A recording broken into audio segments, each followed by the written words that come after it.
stupid. Foot up on their necks, let them know that I exist. That's me. Couple punchlines, let them know that I can spit. I'm here for a check, I ain't here to ride dick. So if I don't get a deal, then somebody gon' be missed. Where they at? Rest in peace, all that. Face on shirts, all that. Making sure my gang and I eat avoids all that. I'm riding with a drum, Bracco is where the band's at. They fella comprehend, broke niggas don't understand that. Fuck these niggas talking about, they ain't talking money, son. All that gang shit, that's why these niggas broke, son. I'm the nigga poppin', you can tell by my aura, son. And I be from Brooklyn, you can tell how I talk, son. Okay, here's part 2, everybody, and let me say this real quick, y'all. I'm going to have my signature or my tag name playing in my videos, and you know why? Here's a great example of what happened. Industry bitch from the Instagram, that's on Instagram, literally took part 1 of this fucking video, part 1, and played the whole thing on her fucking Instagram. She didn't even at me, no nothing, just took the whole video and put it on her IG. Didn't even try to friend me, no nothing. Okay, I could see if she would have played a little sample and be like, go check the rest on this channel. She just put my shit up there, the whole fucking thing. Who would want to go watch my video on my channel if they could watch the whole thing on fucking Instagram? So I became her friend on there, and I asked her in the inbox, please, you know what I mean, can you just take some of it down, leave some so they could you know, definitely see the rest on my channel. I DM'd her. She didn't even respond, but she put up a damn post, a new post on her fucking channel, so evidently you see what's going on. So I'm like, so you're not even gonna take it down? And she unfollowed me. So when you hear my signature in the background, at least motherfuckers will know who is the founder of this information and things in that nature. So for those who are slow and elevators don't go to the top, evidently one day you will understand. Until then, stop always fucking complaining about something and kick rocks. Word is bond. Let's continue, man.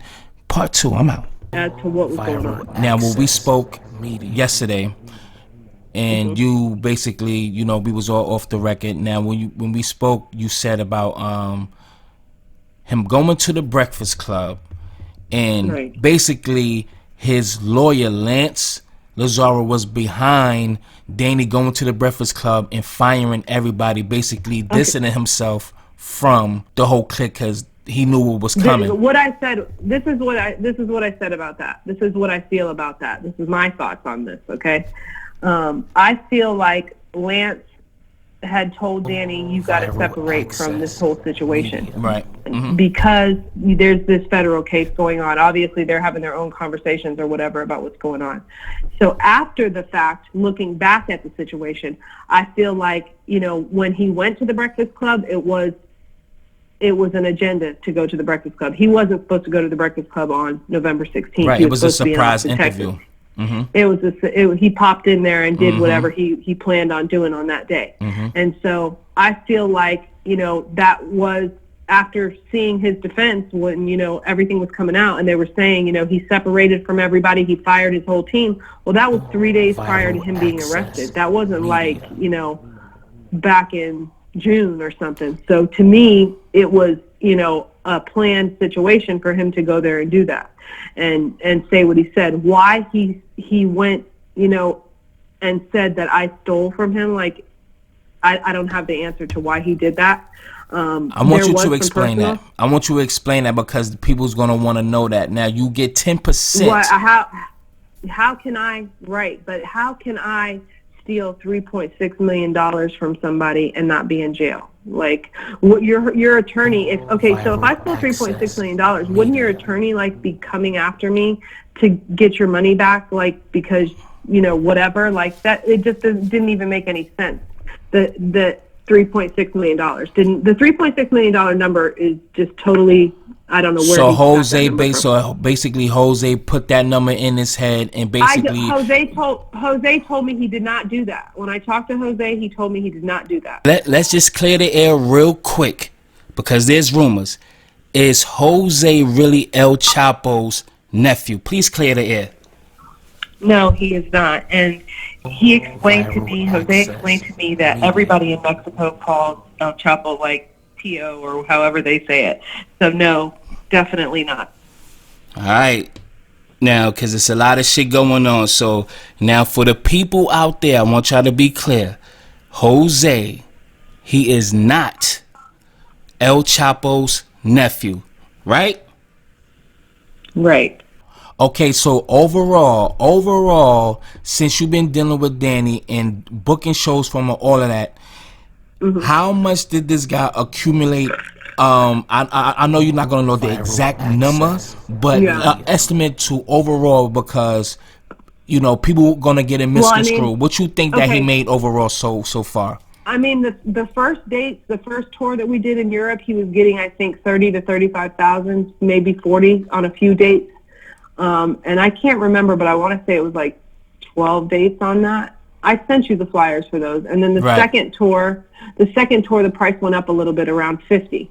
The U.S. dates that I was booking were between 100 and 175,000, depending on the venue size, the capacity, and the city. What about the European tour when he was out there? And then, wait a minute, and then those 5 Germany dates that were booked for January, this January coming up, those dates were at 60,000 a date. So it was different prices, you know, for everything that he was doing. You know, like D markets and C markets and Europe markets are obviously going to be lower than, you know, the main market. Okay. So the price wasn't a consistent price. So basically, you did not steal from him. Now, can you please basically explain to the people how that worked, far as the front end and the back end? You give 10% off every booking, right? You get 10% off every booking, and you do not get anything off his back end. Explain that. No. So basically what happens is when a contract's done, like the promoter makes the first deposit and locks in the artist. And so when that happens, I kept my 10% and sent his money to him. So when I say send his money to him, that means like he has 2 accounts. He actually has 3, but I only know of 2. I sent the first deposit for the first 6 dates to Tashea Publishing, and then the second deposit for the next 5 dates to 6IX9INE Touring. So as that was going on, like his business manager was confirming everything for him. You know what I mean? Telling him, hey, this is what came in and this is what's booked. His accountant, that's what you're saying. His account, right. It's actually his business manager. That's his title. But I mean, he's also an accountant. He handles all his, Justin, am I correct? Yeah, Justin.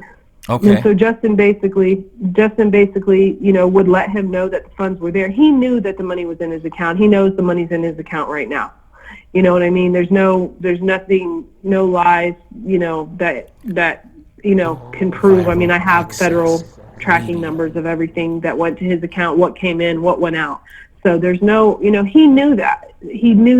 So, you know, I don't know where he came up with to say that we stole from him, because we never stole from him. So he just went to the Breakfast Club just to create this, just to create this lie, just to make his story seem more reasonable or plausible to separate from Shady. Am I correct? And or did the rest of the crew? Yeah, that's what I feel. That's what I feel like was happening. Now, you know what I mean? Like, hold on, because after the fact, the day of when he was doing that, I didn't know what the hell was, you know, why he was doing that. Like, yeah, we had words that were going, you know, I was pissed at him for not doing the shows and, you know, said some things to him and not threatening things like you're an asshole type of thing, like unprofessional, like why are you not going? Like, you know, what are you doing? Like, you know, I was totally frustrated that he was getting ready to screw over all these people.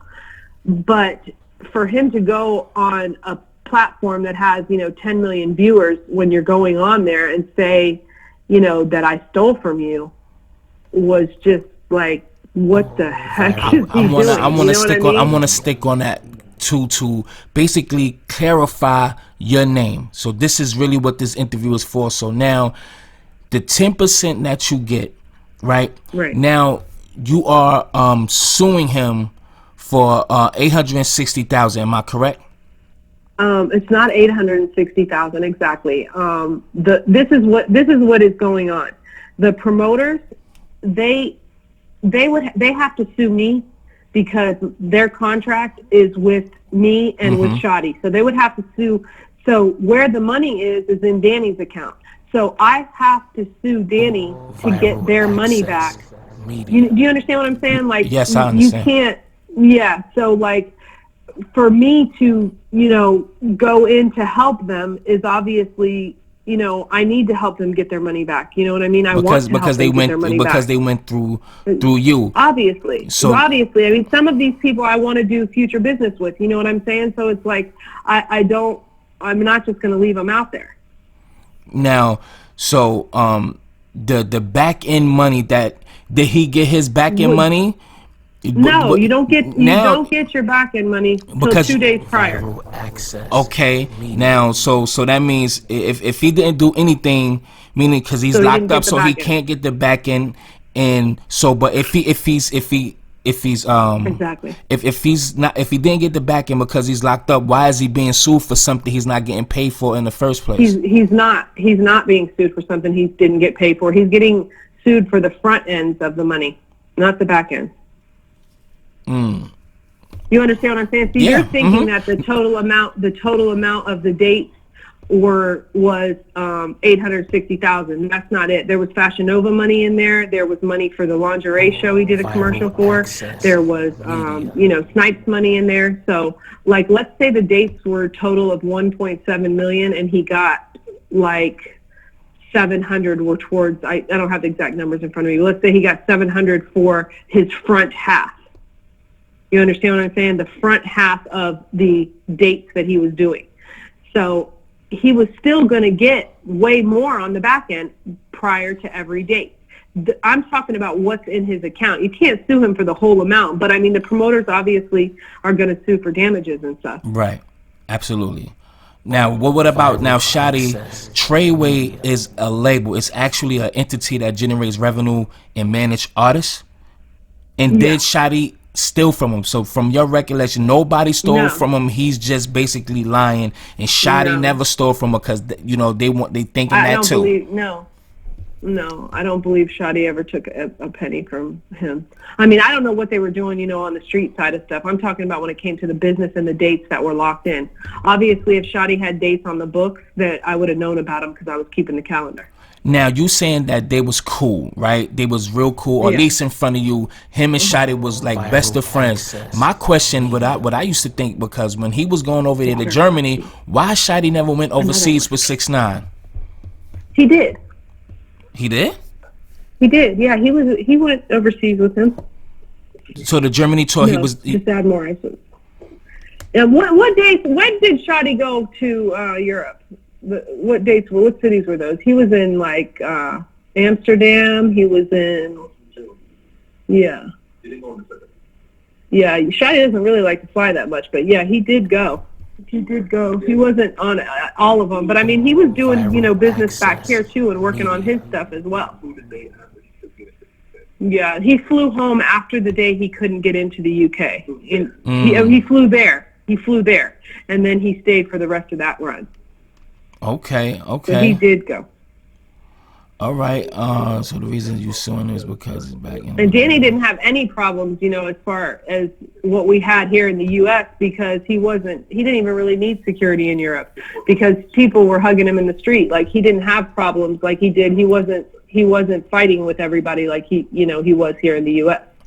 Now, he wasn't going to the Amsterdam, the head guy in Amsterdam and saying, suck my dick. You know what I mean? Like, he didn't have problems in Europe like he did in the U.S. Absolutely. I mean, he had beef. He had beef in Chicago. He had beef in Houston. He had beef in L.A. You know what I mean? So, like, all the people in America that were trying to book him, everybody's hearing all the press and the news of what's going on with him, and they're, saying, what the heck is going on with this kid? He's got this, these charges against him. And so it wasn't an easy thing to get him into these dates. Like, we worked really hard to make those dates happen. So for him to go and say, the stuff that he said was just out of craziness. I don't know what the heck he was thinking. The police that he was out there in LA with and all that, because they try to say, well, he's messing with the police and all that stuff. So like y'all pay for that. That was his security. Metropolitan Police was his security. Damn. Okay. It's a company. Yeah, it's a company called the Metropolitan Police. And then he also had, another company, Floyd Mayweather's old security, the Right. Great Wall. Right, the big tall, the big tall Yeah. dude, Tall guys, yeah. Andre the Giant. Okay, Yes. well, he's fucking huge. But Yeah, now huge, like 7 feet. the thing, because overall, regardless of what people hear, they're gonna still think what they want to think. So it's Right, good that obviously. clarifying on your basically giving your side of the story. And Right. now I just wanna, since you've been dealing with them for a little bit, I just have a few more questions. Okay. Shotty in the relationship between him and 6ix9ine, I always felt like it was a real shady, like it wasn't. Me personally, I don't think it was too genuine, because Yeah. every time they was around each other, you could see it's almost as if it's a little front. I know they know each other. There's some genuineness there, but it's in certain instances, like how he be around, talking about like hitting up Sarah, and when they've been around, like he basically he would be out the picture. He won't be there when Shotty's around, whatever they doing his live. He won't even be in the shot. He'd be somewhere else doing his own thing. I just felt a separation there. I just felt like Shotty just he was just doing what he was being basically, they was his protection at the end of the day, because right after, from what I heard, after the Gummo music video, and he had to get some permission to have all the people come out and do the damn video and shit like that. Once that video went viral, that's when Shotty came in the picture. So I don't see. I wasn't involved with him at that time, so I don't know. Like how their friendship started or how they met, or like I never asked anybody that question. All I know is from what I've seen of them. Besides the times when Shotty was trying to tell him business situations when we were on conference calls, and Shotty was, they were talking about business. Things when Shotty would, tell him like, what are you doing? Or, like be, just going off about certain things, the way Danny was handling things, or telling him, Danny would say like, I don't want to, do this, or I don't want to move this certain way. And Shotty would be like, you have to do this for your safety and this and that. Like, I'm not talking about that. But from the times that I've seen them, or that I heard them communicating, or even things that I've seen online, I didn't get that. I didn't get that from them. I felt like they were very close. And from what I've heard from, his DJ, you've heard academics who's been around them, like from different people that have been around them, I've heard that they were the closest of friends. And they both, have such dynamic personalities. Like Shotty's a very outgoing person, as well as Danny, I think, even though like maybe not, when he's going off on people, but like mostly they know how to work a crowd, or to work a room, or to work a conversation, both of them. So the two of them together, I think, was like a power, couple, as far as like Lil Wayne and Baby, or you know what I mean? Two people together that were what's the word? Yeah, basically like Puff Daddy and Big, right. They were like it was. Or Suge Knight and Pac, because he was trying to be he's the Slim Suge, the new Death Row, and all that stuff. You know what I'm saying? Yeah. Now let's so the money that they had, because they said that, well, it was said that Shotty had 60,000 in his account, and 6ix9ine had 1.7 million. So all the money. All the money, it wasn't 1.7, so it was 1.1. 1.1. So now all the money that he's supposed to been accumulating from all his album sales, because he was 11 for 11, all of that stuff. Like, how was he only worth 1.1 million? So that's why people will want to know, like, what happened to the rest of the money? Somebody's pocketing the money, and it's not Danny. From the label? I mean, okay, listen. His label doesn't pay Shotty anything. So anything that he gets from his label goes directly to his account. That would not have anything to do with me, who was booking shows, or Shotty at all. Like obviously, like Shotty and his label Elliot didn't even get along. I mean, that's how Crippy got shot. I mean, they went to have dinner in a restaurant, and Elliot Grange's security was blocking the door when they got there. So, right. I mean, obviously, you know, Elliot's not paying Shady anything. So whatever monies that Danny gets from his label, he gets from his label. That doesn't have anything to do with anybody. Not me, not any past booking agents, not anyone. That has to do with straight to his account and him, you know, his business manager and him, and you know what I mean? Like, let's say, you know, $10,000 came in, that's going to his account. It's not, that doesn't go to the booking agent or to his manager or his acting manager. So that's between him and his label, which to me says, what is his label paying him? Because you're right, where is that money? Right. Where is the money from the label? Because some say that Shady was, you know, playing a Shady manager. Didn't have any... No. Right. Listen, hold on. Go ahead. That Shady was like playing manager at the beginning too, so he probably was taking some deals and, you know, skimming off the top or whatever the case may be. I'm just going by some of the consensus out there, so I'm just only asking questions for them, not personally for me. You understand what I'm saying? Right. From the beginning, you're saying that you think Shady was taking money off the top of deals that he was making? Because it seemed like he was booking deals for him as well. You know what I mean? Like doing business deals. Like what? Speaking to, you know, think about it. Booking agencies or promoters and stuff like that. You understand? Think about it. Before I started booking the dates, like, how many dates did you see Danny do? He did one date in Connecticut. He did one date in Minneapolis. He did something for World Star, which I don't even think ended up panning out. So, like, there wasn't a lot of dates. It's not like Danny was performing worldwide in the U.S. Right. He really wasn't. He really was. He was kind of barred, too. He was kind of barred anyway. Yeah, and he wasn't that hot at that point to where he could get, you know, like, he didn't, you know, he wasn't getting $10,000 at that time. Like, I could not sell him to anyone for $10,000 at that time. You know what I mean? Back when him and Shady first started. So, you know, for me, it's just, you know, I don't know what was going on the street, but as far as the music business side, I don't even think Shady knew anything about the music business at that point. He was learning as he went. Right. You know what I'm saying? He was learning as he went. And he was very, he's a great listener. You know what I mean? That's one thing about Shady. He'll ask you, you know, 15 questions, and he will really listen to learn, you know, oh, okay, this is how this goes, and this is how this needs to be soaking done. Up game. Like, and that's right, and that's why, like, I really, you know, everybody's like, oh, you're sticking up for Shady. Yeah, I had a good relationship with Shady. Like, he, you know, a lot of these managers in the industry are, you know, you can't even talk to them for 3 minutes. They're like, you do this, you know, or they're just, you know, their egos are so, you know, it's just crazy. Shady wasn't like that. Like, it was so easy to work with him and deal with him, and like, he was really, you know, understanding of a lot of stuff when you explain things to him. So I thought he had the great makings of a manager, or, you know, he didn't even want to be called a manager, you know what I mean? Because he wanted to do the Treyway label, and that was more of his concern. You know, even me, you know, when we were doing the U.S. tour, I was, you know, like, come on, Shady, let's do this U.S. tour.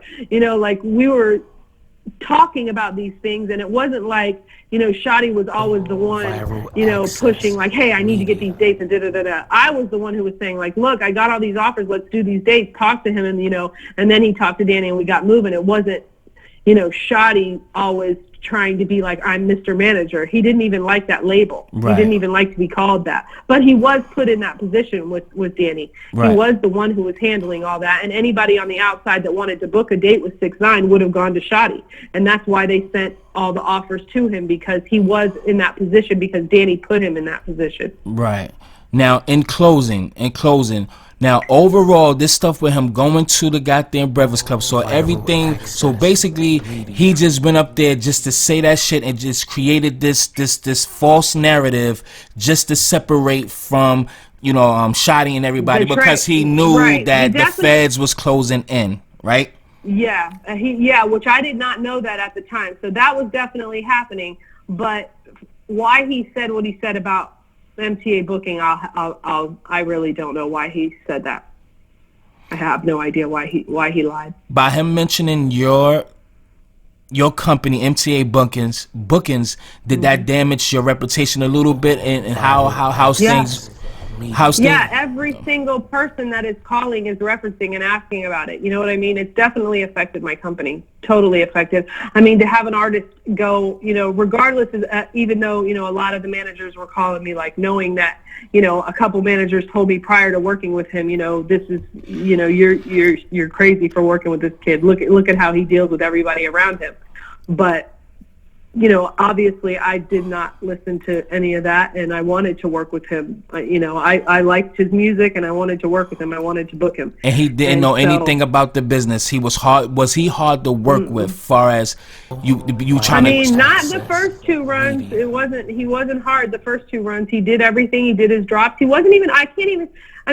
I can't even say he was hard on the third tour. He was doing everything. What I will say was hard with him was, like, handling his stuff and him not understanding, like, okay, I just spent $5,000 on your travel. This is what the travel is. And telling him, and then he'd be like, well, that's too much, or this or that, I don't want to be your travel agent, like, deal with your travel agent. But he wasn't dealing with his travel agent, so I was doing it at the time. Those things were difficult with him, to get him to understand, like, these are the invoices for your ground transportation when you got to Houston, which was none of my business to have to do in the first place. I did it because Shady asked me to do it, book his flights and get him, ready. Which Shady and Crippy went with him to court, like, book this stuff so that we can go. Like, everything's got to get handled. Like, let's move forward. Let's make this thing work like it's supposed to work. So Danny, yeah, he was a little bit difficult on that stuff, like getting on the call with his business manager and Shady and having them try to explain to him, like, look, dude, you've got court tomorrow. You got to get a ticket on the plane to get there. Like, who's going to book it? Or he'd hit me at like 4 a.m, book these flights for me for the next day. And it would be, you'd be on your toes, just like the DC show when he canceled that. Nobody knew where he was. Nobody talked to him prior. The next thing I know, I'm seeing him, I'm planning, Shady's planning, and me are trying to help him get to the DC show. He goes to the Prudential Center. He goes to the Prudential Center, and so we're like, yo, we found out like an hour before the promoter. Now, so that was difficult, yeah. But as far as getting drops out of him and stuff, no, that wasn't hard. Having him to do his job as far as getting on the stage and performing, no, that wasn't hard. He showed up and did his shows. Yeah, was it hard that he did that to my partner in Europe and he had to fly all the way over here and stay for 10 days? Yeah, that was hard. But, I mean, artists have, I'm not going to say, artists aren't perfect, and like a lot, they have regular life too. So now, in closing again, let's make this more clearer, because some people need that extra push. Some people elevator don't go to the top. Now, you got paid, but you only suing for defamation, and the other entities that's involved is going through you, getting in conjunction with you to sue for him. We have a joint case. Joint case to sue because they went through you for the bookings, and they want their money. Okay. Right, and some of those people are suing for damages and all that stuff. Right. Which is normal. Okay, so I mean, there it is. If there's anything else that you would love to add that I didn't able to ask, I'm thinking that you pretty much cover a lot of things, because we're not going to talk about anything federal, because that's what we talking about is definitely different from what's going on. So if y'all expecting me to ask her about that shit, you bumped your head, because I'm not going to touch on that. Yeah, and I don't even know about that anyways. I didn't know him at that time. Like, I didn't know any of that, so there's nothing I could say on that. Other than that, I think we touched on everything. All right, so Tashea, I definitely thank you for this interview. I really appreciate it, and you kept your word, and we did it over. It was great to to have you, and shout out to your husband Steve. Tell him I said it was good, and thank you. MTA bookers, man. Hit them up and book them, motherfuckers. All right. So if that being said, thank you so much. You're welcome, and you have a blessed one. All right. All right, you too. All right, peace. Bye. Viral Access Media, one of the most informative YouTube platforms on the internet. It provides the latest news, what's viral with humor and informative information. Don't forget to subscribe. Click the bell for all notifications. Make sure you like and share the videos.